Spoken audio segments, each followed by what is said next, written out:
Boom, welcome back to the blood clot channel. In today's video guys, it's very simple.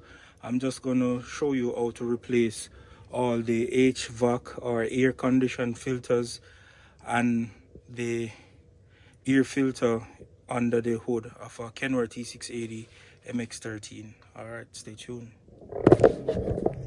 So let's work on the easiest one first. So what I did earlier, I already did it.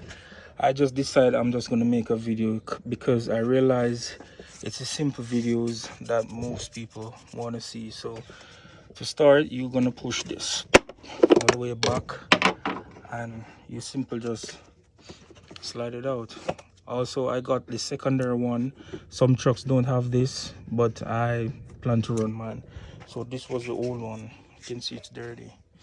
There's also two other on the inside. I'm not going to change them today, but I'll do so another day. And after you switch it out, you just push in. That's it.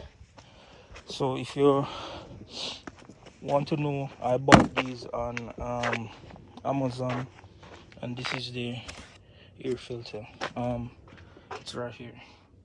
Based on what I see on the instruction, it takes 4 10 millimeter bolts. So let's get it.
That's it guys. It's very simple. So that's the end of the install guys. It's very straightforward, very easy. If I can do it, you can do it too. So if you had found anything useful or valuable from this video, please don't forget to share, like, comment, subscribe, and I'll see you guys in the next video. So until then, just keep trucking. Peace.